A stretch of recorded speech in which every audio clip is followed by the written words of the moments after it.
Gold, trusted gold buyers. మీరు తాకట్టు పెట్టిన బంగారాన్ని విడిపించి ఈ రోజు ఉన్న మార్కెట్ ధరకు కొనబడను. మీ నాన్నగారిని సాక్ష్యం చెప్పకుండా చేశాను. ఆ రోజు నుంచి ఆయనకు కంటి నిండా కునుకు లేదు. నువ్వు మాత్రం ఏం చేస్తావమ్మా?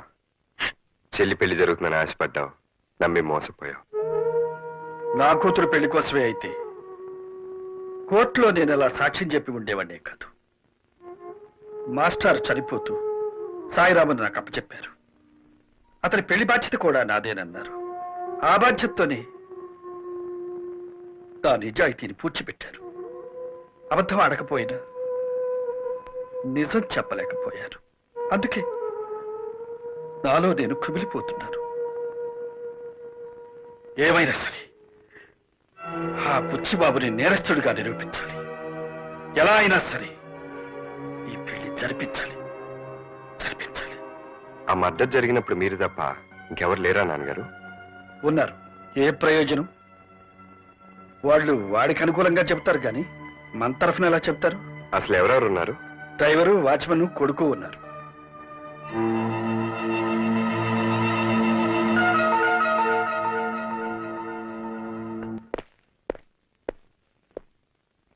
విన్సెంట్ ఒక్కడిని లేపేయమంటారా, వాడి భార్య బిడ్డలు కూడా లేపేయమంటారా?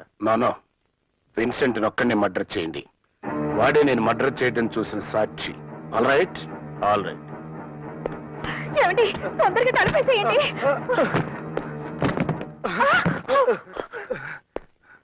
నన్ను చంపదు. మా అయ్య గారికి వ్యతిరేకంగా నేను సాక్ష్యం చెప్పను.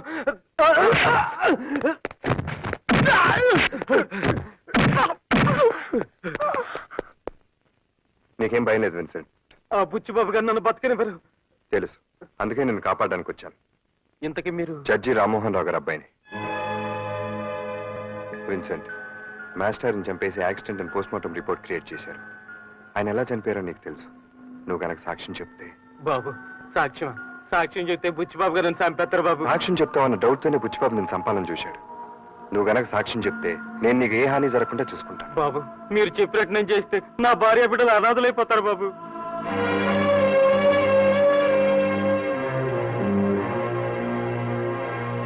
కమిషనర్ గారు, గోపాలకృష్ణ గారి హత్యను యాక్సిడెంట్ అని ఏసీపీ గారు పోస్ట్ మార్టం రిపోర్ట్ సృష్టించారు. అది అబద్ధమని, గోపాలకృష్ణ గారిని బుచ్చిబాబే కాల్చి చంపాడని ఆయన వాచ్మెన్ విన్సెంట్ సాక్ష్యం చెప్పాడు. కాబట్టి ఆ శవాన్ని వెంటనే బయటకు తీసి రీపోస్ట్ మార్టం చేయాల్సిందిగా ఆర్డర్స్ తీసుకొచ్చారు. Mister Madhu, please come in.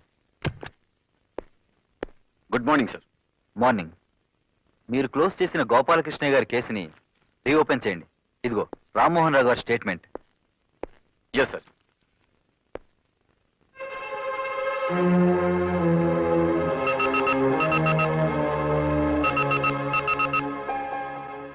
Yes, Gopalakrishna గారి బాడీని రీపోస్ట్ మార్టం చేయించమని కోర్టు నుంచి ఆర్డర్స్తో వచ్చారు మా నాన్నగారు. అది యాక్సిడెంట్ కాదు, మీరే షూట్ చేసి చంపారని మీ వాచ్మెన్ విన్సెంట్ సాక్ష్యం ఇచ్చాడు. All right.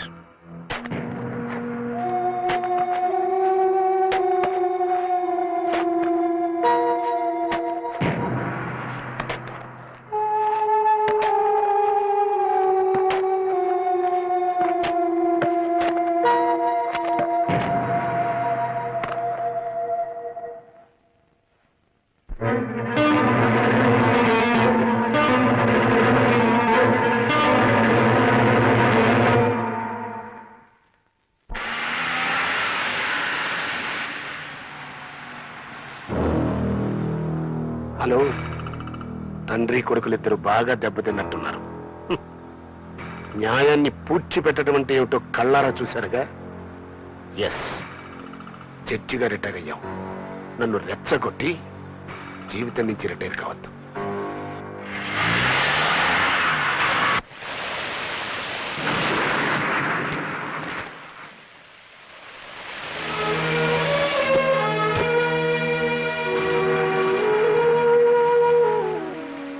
ఏమిటి బాబు, వర్షం వచ్చావు?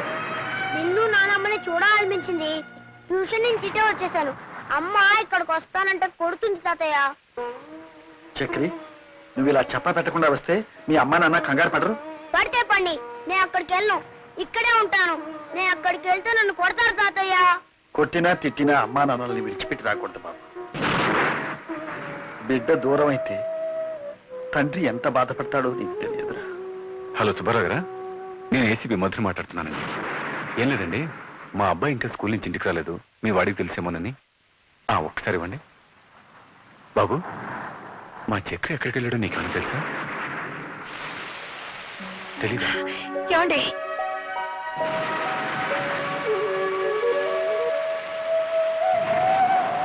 మా బిడ్డను మాకు కాకుండా చేద్దామనా? ఎవరిని అడిగి తీసుకెళ్లారు? దాన్ని ఎవరూ తీసుకెళ్ళలేదు. నేనే తాతయ్య నాన్నని చూడాలనిపించలేను. తల్లిదండ్రులకు ఎలా ఎదురు సమాధానం చెప్పాలో బాగానే నేర్పించారు. కళ్యాణి,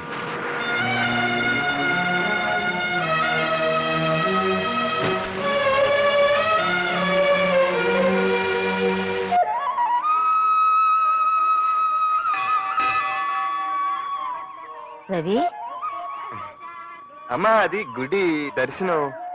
రాత్రి కాళికాదేవి కల్లోకి వచ్చి దర్శనం చేసుకో అని ఒకటే. ఓహో, కాళికాదేవి వెంకటేశ్వర స్వామి గుడికొచ్చి దర్శనం ఇస్తానందా? అదే కాళికాదేవిని విన్నావా?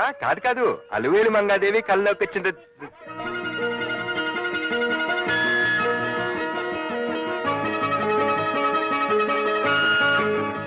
ఏమిటి, అమ్మవారి కల్లో డాన్స్ కూడా నేర్చుకోమందా? చెప్పే ఉంటుంది. నిదట్లో ఉన్నాను కదా, డైలాగ్స్ మర్చిపోయాను. ఏమే రాణి, స్వామివారి దర్శనానికి వచ్చావా? అవునమ్మగారు.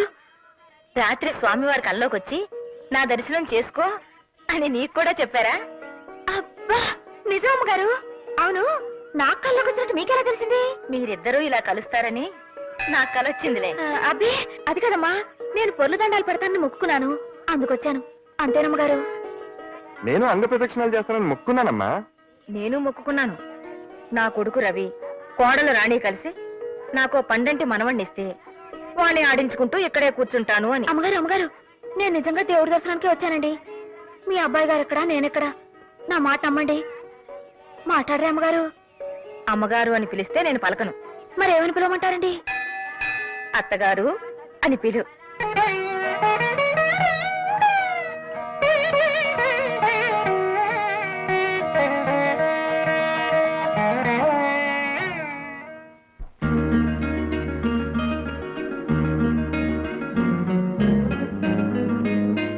మాట్లాడితే కేసును తిరగదోడుతున్నాడు రామ్మోహన్ రావు. సాక్ష్యం ఇస్తా అన్న విన్సెంట్ ని లేపేశాం. ఇక మిగిలింది బెనర్జీ ఒక్కడే. ఎస్,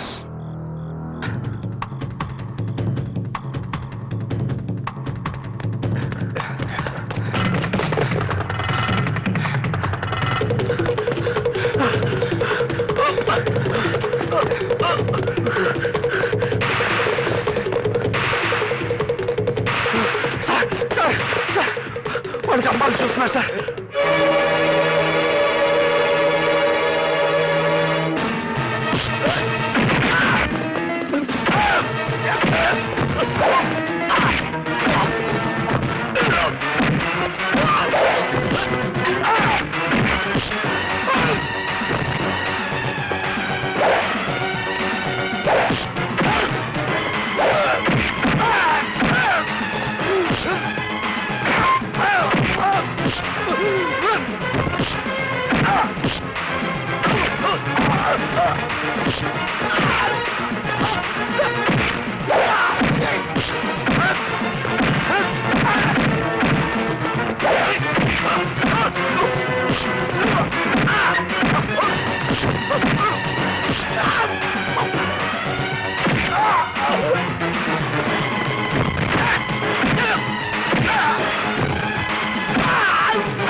బుచ్చిబాబు చేసిన హత్య కళ్ళారా చూసినట్టు నువ్వే చెప్తున్నావు.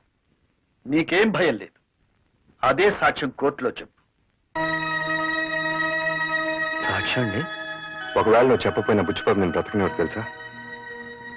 చూడు బెనర్జీ, నీకు నీ భార్యా పిల్లలకి ఏ హాని జరగకుండా నేను చూస్తాను.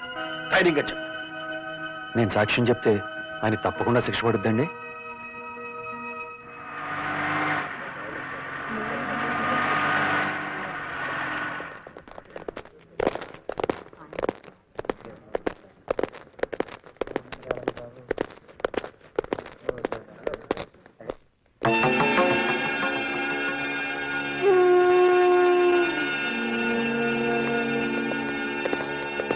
హతుని తరఫున రామ్మోహన్ రావు గారు కోర్టుకు పెట్టుకున్న అర్జీని మంజూరు చేస్తూ ప్రాసిక్యూషన్ తరఫున ఆయన వాదించడానికి యాజ్ ఏ స్పెషల్ కేసుగా కోర్టు పర్మిషన్ ఇస్తూ ఇతర సాక్షుల్ని ప్రవేశపెట్టడానికి అనుమతిస్తోంది.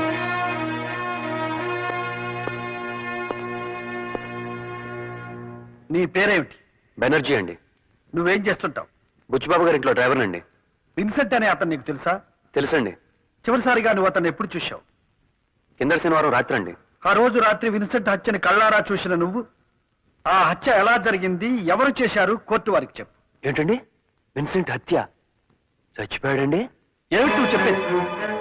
విన్సెంట్ ని బుచ్చిబాబు చంపడం కళ్ళారా చూశానని పోలీస్ స్టేషన్ లో నువ్వు రిపోర్ట్ ఇచ్చావు. మర్చిపోయావా? మీ చిన్నబ్బాయి గారు మీరు అలా చెప్పపోతే నా పెళ్ళాం బిడ్డలు ప్రాణాలతో ఉంటాను బెదిరించారు కదండి. సార్ మీరే నా పెళ్ళాం బిడ్డలు కాపాడాలి సార్. రామ్మోహన్ రావు గారు, అది కాదు your honour. Please cool down. జడ్జిగా మీకున్న పేరుని, మీ మీద కోర్టు వారికి ఉన్న గౌరవాన్ని దృష్టిలో పెట్టుకుని ఈ కేసు రీఓపెన్ చేయడం జరిగింది. కానీ మీరు అబద్ధ సాక్ష్యాలు సృష్టించడానికి ప్రయత్నించి తప్పు చేశారు.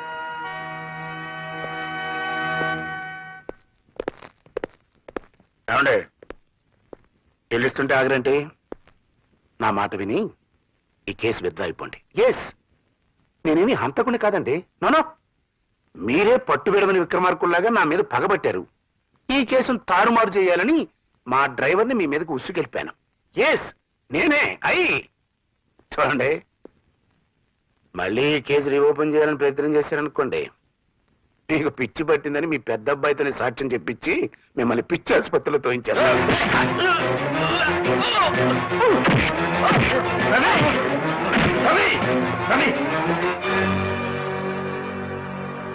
రవి, మనుషులు మృగాలతో గొడవ పడకూడదు. మృగాలను శిక్షించే పద్ధతి వేరే ఉంది. ఎస్,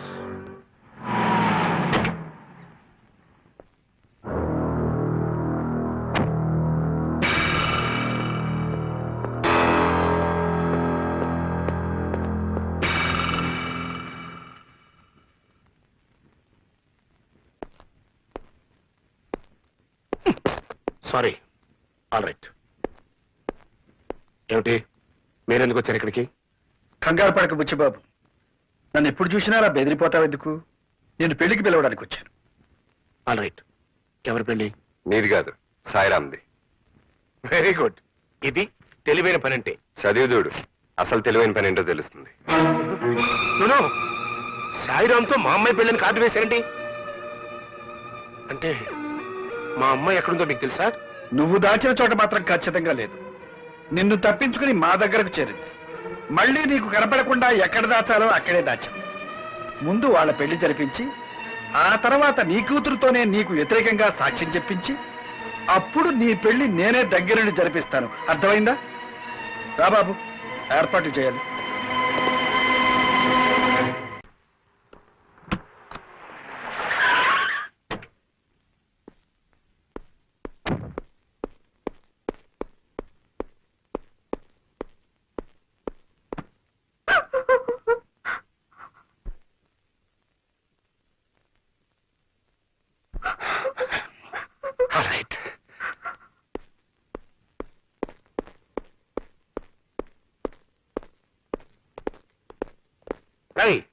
ఆ జడ్జి గారు ఏదో ప్లాన్ లో ఉన్నారా?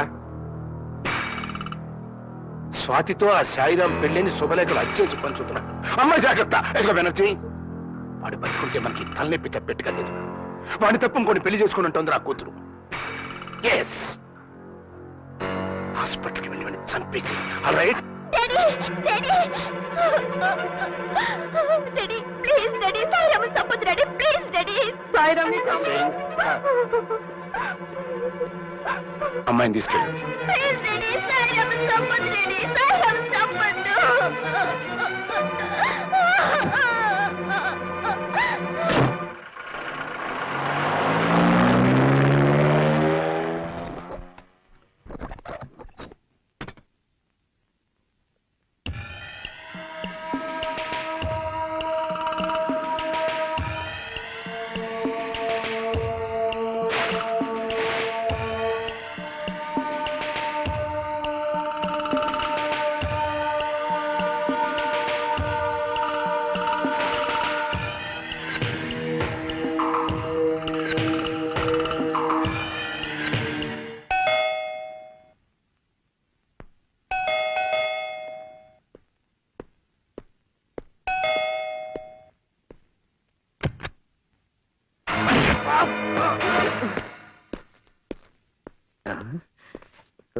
ఒక కోనలో పుంజు ఒక కోనలో పిల్లలేమో తల్లదిల్లు ప్రేమ. ఏం లేదు కోనలో. ఏంటమ్మా గడ్డంలో పేలు అవి పెంచుకోకూడదురా, ఎప్పటికప్పుడు చంపేయలేదాగా.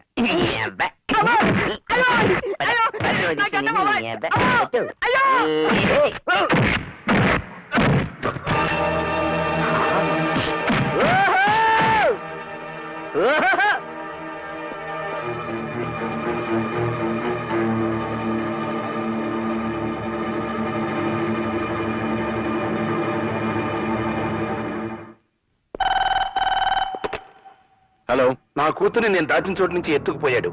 ఎస్, రేపు కోర్టులో నాకు వ్యతిరేకంగా సాక్ష్యం చెప్పిస్తాడట మీ నాన్న. అదే గనక జరిగితే కేసు నాతో ప్రారంభమై నీతో ముగుస్తుంది. ఎస్, పోస్ట్ మార్టం రిపోర్టు నువ్వు తారుమారు చేసిన దగ్గర నుంచి వెనక్కి రివైండ్ అయ్యి ఎస్ఐగా నువ్వు నా దగ్గర 10,000 లంచం తీసుకున్న దాంతో ఆగుతుంది. ఈ ఆపద నుంచి నేను నువ్వే కాపాడుకోవాలయ్యా. All right? No problem sir. మీ అమ్మాయిని మీకు అప్పగించే బాధ్యత నాది.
మర్యాదగా వాళ్ళిద్దరినీ నాకు అప్పగించు. అప్పగించను. నీకే చెప్పేది. నాకేం చెప్పక్కర్లా, కోర్టులో చూసుకుందాం. ఏంట్రా కోర్టులో చూసుకునేది? ఆ?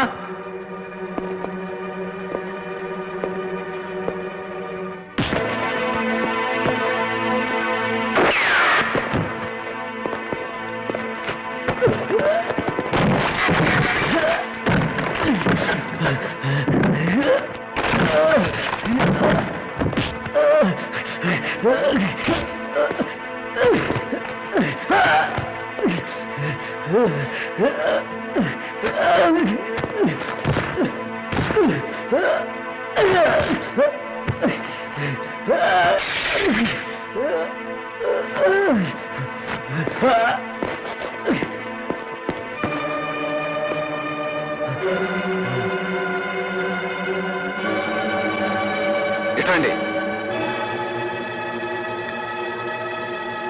మిమ్మల్ని నేను బ్రతికుండగా వాళ్ళని తీసుకెళ్ళలేను. నిన్ను చంపి తీసుకెళ్ళమంటావా? చంపుతావా? చంపు, చంపు, దమ్మంటే చంపు.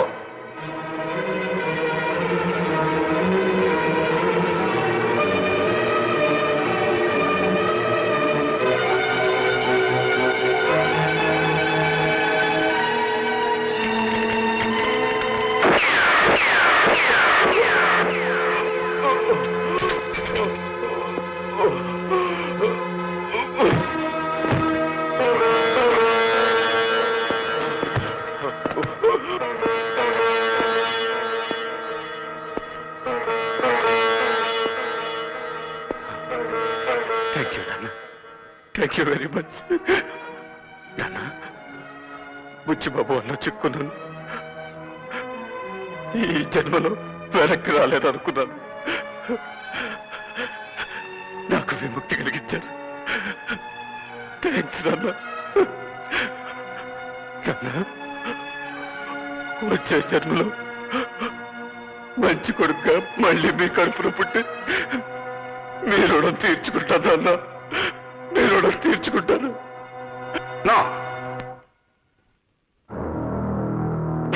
నాను, ఒక్క సాయిరామ్ గడి మర్డర్తో పోవాల్సింది ఎన్ని మర్డర్లు చేయాల్సి వస్తుందో.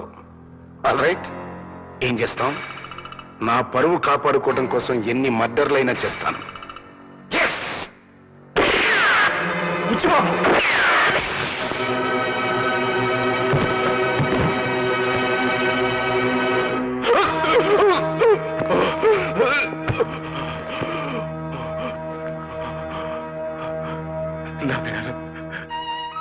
ఎన్నో తప్పులు చేసింది నాకు. చివరి క్షణంలో ఈ మంచి పని చేశానన్న తృప్తి మిగిలింది. నాకది మధు, మధు,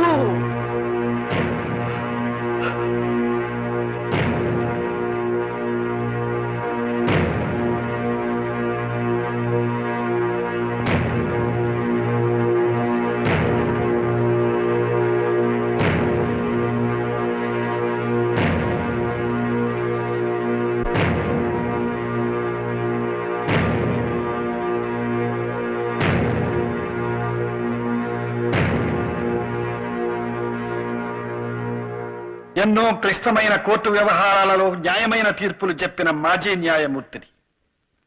నా కుటుంబ విషయంలో కూడా ఒక కఠోరమైన తీర్పునిచ్చి నేరస్తుడిగా మీ ముందు నిలబడ్డాను. ఒక బిడ్డను నా కళ్ళ ముందే పోలీసుల చేత కాల్పించి చంపించాను. ఇంకో బిడ్డను నా చేతులతో నేనే కాల్చి చంపాను. మరో బిడ్డ కళ్ళ ముందు నేనొక హంతకుడిగా అత్యధిక దండనకు గురికాపోతున్నాను. ఇది నేను చేసిన నేరమా? నా బిడ్డలు చేసిన నేరాల ఫలితమా? లేక సమకాలీన సమాజ నిర్మాణంలోని లోపమే నా కుటుంబాన్ని ఇలా బలి తీసుకుందా?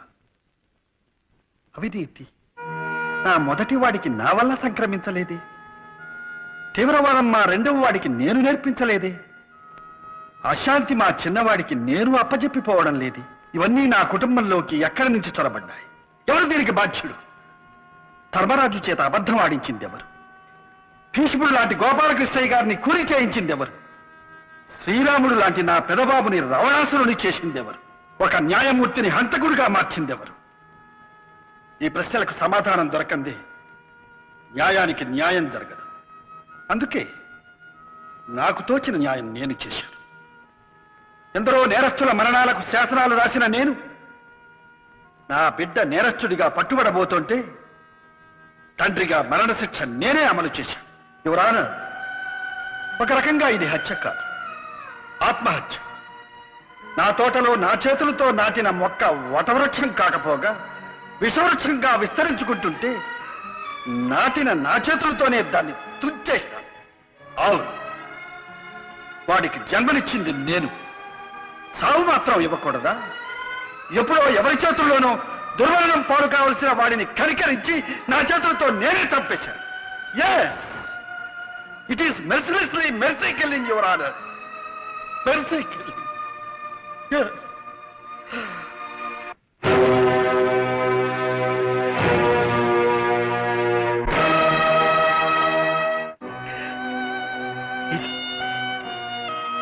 ఏ పుస్తకాలలోనూ ఉండకూడని తీర్పు, ఏ తండ్రి ఇవ్వకూడని తీర్పు, ఈ తండ్రికి పుత్రశోకాన్ని మాత్రమే మిగిల్చిన తీర్పు. యువరానా, ఒక్కసారి ఆలోచించండి, అందరూ ఆలోచించండి. కలుషితమైపోయిన ఈ వాతావరణంలో ఈ వ్యవస్థ ఇలాగే కొనసాగితే ప్రతి కొడుకు దుర్మార్గుడిగా మారే అవకాశం ఉంది. అప్పుడు ప్రతి తండ్రి ఇలాంటి తీర్పే ఇవ్వాల్సి ఉంటుంది. ఎస్, నో, అది అలా కాకూడదు, అలా జరగకూడదు, అలా జరగనివ్వకూడదు. Yes, yes, yes.